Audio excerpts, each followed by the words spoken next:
বাংলাদেশে অবস্থানরত প্রায় ১১ লাখ রোহিঙ্গা শরণার্থী শুধু একটি মানবিক সংকট নয়, এটি হয়ে উঠেছে একটি জটিল নিরাপত্তা, কূটনৈতিক ও সামাজিক সমস্যা। রাখাইনের সাম্প্রতিক রাজনৈতিক পালাবদল, রোহিঙ্গাদের হতাশা এবং অস্ত্রধারী গোষ্ঠীর উত্থান সব মিলিয়ে পরিস্থিতি এখন অত্যন্ত উদ্বেগজনক। আজকের ভিডিওতে আমরা জানব রোহিঙ্গা সমস্যা ঠিক কোথায় দাঁড়িয়ে, এর পেছনের ইতিহাস কী এবং কিভাবে এই সংকট সমাধান করা সম্ভব। ভিডিওটি তাই না টেনে শেষ পর্যন্ত দেখুন। ২০১৭ সালের আগস্ট মাস এক ভয়ঙ্কর দুঃস্বপ্নে শুরু হয়েছিল মিয়ানমারের রাখাইন রাজ্যে। সামরিক জান্তার বর্বরোচিত অভিযান নেমে আসে নিরীহ রোহিঙ্গা মুসলিমদের উপর। গ্রামের পর গ্রাম জ্বালিয়ে দেয়া হয়, আকাশে কালো ধোঁয়ায় ঢেকে যায়। মানবতা সেদিন পদদলিত হয়েছিল সামরিক বুটের তলায়। এই অমানবিক পরিস্থিতিতে প্রাণ বাঁচাতে প্রায় ৭.৫ লাখ রোহিঙ্গা তাদের ভিটেমাটি ছেড়ে প্রাণের ঝুঁকি নিয়ে সীমান্ত পেরিয়ে প্রতিবেশী বাংলাদেশে এসে আশ্রয় নেয়। এর আগেও বিভিন্ন সময়ে বহু রোহিঙ্গা বাংলাদেশে প্রবেশ করেছিল এবং পরবর্তীতেও এই স্রোত পুরোপুরি বন্ধ হয়নি। সব মিলিয়ে বাংলাদেশে আশ্রয় নেয়া রোহিঙ্গার সংখ্যা দাঁড়িয়েছে প্রায় ১১ লাখে। তবে সময় গড়িয়েছে আর এই মানবিক সংকট কেবল গভীর থেকে গভীরতর হয়েছে। আজ সেই শরণার্থী শিবিরগুলোতে কেবল মাথার উপর একটি ছাদ আর একবেলা খাবারের নিশ্চয়তা নেই, বরং এখানে জমা হয়েছে সীমাহীন হতাশা, অনিশ্চিত ভবিষ্যৎ আর চাপা ক্ষোভ। শরণার্থীরা দেখছে বছরের পর বছর কেটে যাচ্ছে, অথচ নিজ দেশে ফেরার কোনো আশার আলো দেখা যাচ্ছে না। আন্তর্জাতিক সম্প্রদায়ের প্রতিশ্রুতিগুলো যেন কথার ফোঁয়ারা হয়েই থাকছে, বাস্তব রূপ পাচ্ছে না। এই হতাশা, এই অনিশ্চয়তা আর এই ক্ষোভের ফলশ্রুতিতে শিবিরগুলোর ভেতরের পরিস্থিতি ক্রমশ অস্থির হয়ে উঠছে, যা যে কোনো মুহূর্তে এক বড় ধরনের সামাজিক বিস্ফোরণে রূপ নিতে পারে। রাখাইনে ক্ষমতার পালাবদল ও রোহিঙ্গাদের নতুন শঙ্কা। গত কয়েক বছরে মিয়ানমারের রাখাইন রাজ্যের রাজনৈতিক পরিস্থিতি এক নতুন ও জটিল মোড় নিয়েছে। একসময় মিয়ানমার সেনাবাহিনীর একচ্ছত্র নিয়ন্ত্রণে থাকা এই অঞ্চল এখন আরাকান আর্মি নামের একটি জাতিগত সশস্ত্র গোষ্ঠীর দখলে। এই পরিবর্তন রাখাইনের ভূ রাজনৈতিক দৃশ্যপটকে সম্পূর্ণ পাল্টে দিয়েছে। ২০২৩ সালের নভেম্বর মাস থেকে আরাকান আর্মি মিয়ানমার সেনাবাহিনীর বিরুদ্ধে এক চূড়ান্ত আক্রমণ শুরু করে। কয়েক মাসের মধ্যেই তারা রাখাইনের একটি বিশাল অংশ নিজেদের নিয়ন্ত্রণে নিয়ে আসে। এমনকি তারা মিয়ানমার সেনাবাহিনীর গুরুত্বপূর্ণ পশ্চিমাঞ্চলীয় হেডকোয়ার্টারও দখল করে নেয়, যা তাদের সামরিক সক্ষমতার এক বড় প্রমাণ। এই গোষ্ঠীর প্রতি রাখাইনের সংখ্যাগরিষ্ঠ বৌদ্ধ জনগোষ্ঠীর সমর্থনও ব্যাপক, যা তাদের দ্রুত উত্থানে সহায়ক হয়েছে। রাখাইনের এই ক্ষমতা বদল রোহিঙ্গাদের মধ্যে এক মিশ্র প্রতিক্রিয়া তৈরি করছে।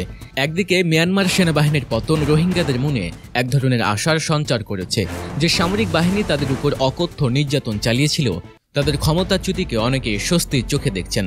হয়তো একটি নতুন পরিবেশে তাদের নিজ ভূমিতে ফেরার পথ তৈরি হতে পারে, এমন একটি ক্ষীণ আশাও তাদের মনে দানা বাঁধছে। কিন্তু এই আশার পাশেই জন্ম নিচ্ছে নতুন শঙ্কা। আরাকান আর্মির সঙ্গে রোহিঙ্গা সশস্ত্র গোষ্ঠীগুলোর সম্পর্ক মোটেও উষ্ণ নয়, বরং বেশ শীতল। ইতিহাস সাক্ষী, এই দুটি জনগোষ্ঠীর মধ্যে প্রায়শই সংঘাতে লেগেছে। সম্প্রতি আরসা বা আরাকান রোহিঙ্গা সালভেশন আর্মি বা অন্যান্য রোহিঙ্গা সশস্ত্র গোষ্ঠীগুলো রাখাইনে নিজেদের মতো করে অস্ত্র ধরছে এবং সংগঠিত হচ্ছে। এই পরিস্থিতি ইঙ্গিত দেয় যে আরাকান আর্মির শাসনের অধীনে রোহিঙ্গারা নিজেদের অধিকার ও নিরাপত্তা নিয়ে শঙ্কিত এবং তারা নিজেদের ভাগ্য নিজেদের হাতে নিতে চাইছে। ফলস্বরূপ রাখাইন রাজ্যের একটি ত্রিমুখী সংঘাতের আশঙ্কা তৈরি হয়েছে। একদিকে আরাকান আর্মি, অন্যদিকে মিয়ানমারের সামরিক জান্তা এবং তৃতীয়ত বিভিন্ন রোহিঙ্গা সশস্ত্র গোষ্ঠী। এই জটিল পরিস্থিতি রোহিঙ্গাদের প্রত্যাবাসন প্রক্রিয়াকে আরও অনিশ্চিত করে তুলেছে এবং তাদের ভবিষ্যৎ নিয়ে নতুন করে উদ্বেগ সৃষ্টি করেছে। বাংলাদেশে আশ্রয় নেয়া রোহিঙ্গাদের জন্য এখন সবচেয়ে বড় সমস্যা হলো তাদের ভবিষ্যৎহীনতা। এই বিশাল জনগোষ্ঠী এক অনিশ্চিত জীবনের মধ্যে আটকে আছে, যেখানে মৌলিক অধিকার এবং স্বাভাবিক জীবনযাপনের সুযোগ থেকে তারা বঞ্চিত। তাদের কোনো নাগরিকত্ব নেই, যা তাদের পরিচয়হীন করে তুলেছে। নিজের দেশেও তারা বিতাড়িত, আর বাংলাদেশেও তারা শরণার্থী হিসেবে সাময়িক আশ্রয় পেয়েছে। স্থায়ীভাবে বসবাসের অধিকার নেই, কাজ করার কোনো সুযোগ নেই, ফলে তারা সম্পূর্ণরূপে ত্রাণ নির্ভর হয়ে পড়ছে।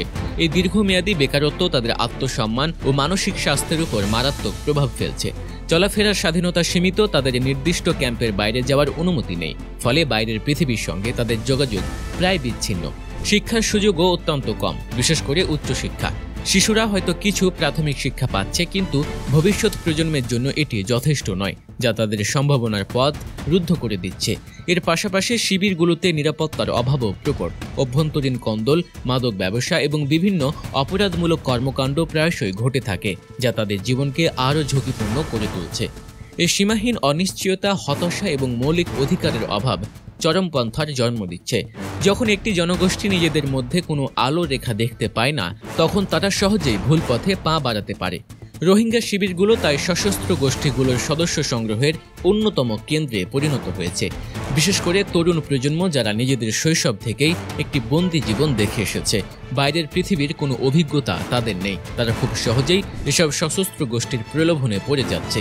রোহিঙ্গা জনগোষ্ঠীর মধ্যে আগে থেকেই বেশ কয়েকটি সশস্ত্র গোষ্ঠীর অস্তিত্ব ছিল, যা রাখাইন রাজ্যের সংঘাত এবং বাংলাদেশের শরণার্থী শিবিরগুলোর নিরাপত্তাকে আরও জটিল করে তুলেছে।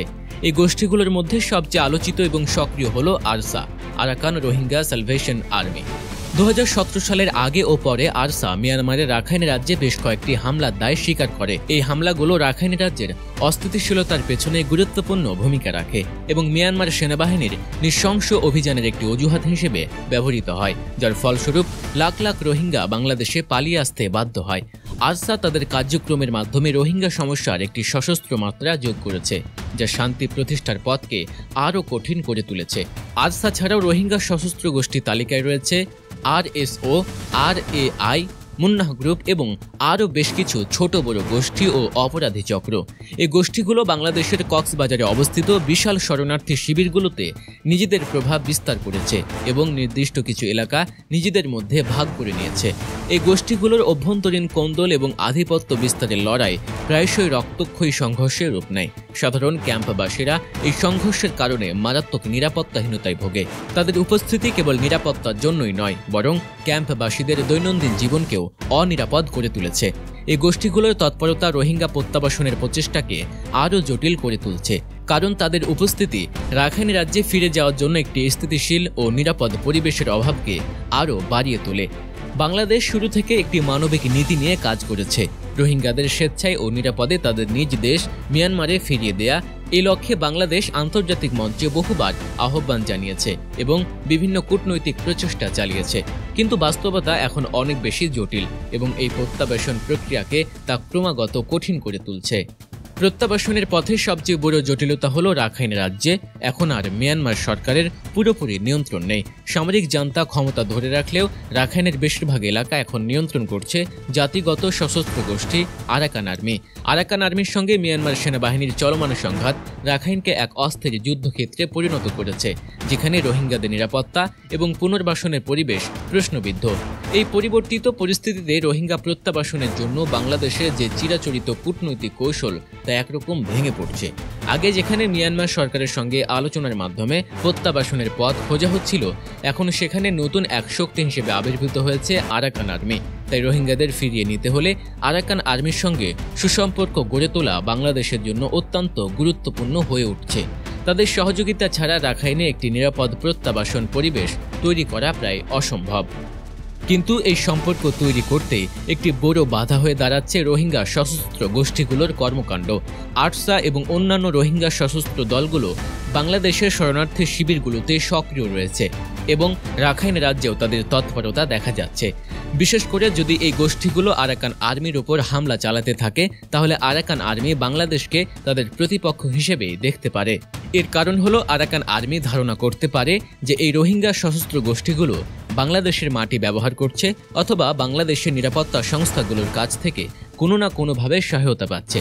এমন পরিস্থিতি তৈরি হলে আরাকান আর্মির সঙ্গে বাংলাদেশের সম্ভাব্য সুসম্পর্ক ক্ষতিগ্রস্ত হবে, যা রোহিঙ্গা প্রত্যাবাসনের সম্ভাবনাকে আরও দূরে ঠেলে দেবে। রোহিঙ্গা সংকট এখন আর শুধু একটি মানবিক ট্র্যাজেডি নয়, এটি হয়ে উঠেছে এক নিরাপত্তা, ভূরাজনীতি এবং কূটনৈতিক ব্যর্থতার প্রতিচ্ছবি। এই জটিল সমস্যার সমাধান খুঁজতে হলে শুধু আবেগ দিয়ে হবে না, চাই বাস্তববাদী কৌশল, আন্তঃরাষ্ট্রীয় সমঝোতা আর সঠিক নেতৃত্ব। বাংলাদেশ এই সংকটে যে মানবিক ভূমিকা রেখেছে তা বিশ্বজুড়ে প্রশংসিত এবং স্বীকৃত, কিন্তু সেই মানবতা যেন কখনো দেশের নিরাপত্তা বা আন্তর্জাতিক অবস্থানকে দুর্বল না করে ফেলে, সেটাও আমাদের নিশ্চিত করতে হবে। প্রিয় দর্শক, ভিডিওটি যদি আপনার ভালো লেগে থাকে তাহলে একটি লাইক দিন, কমেন্টে লিখুন আপনি কি মনে করেন রোহিঙ্গা সংকটের সবচেয়ে গুরুত্বপূর্ণ দিক কোনটি।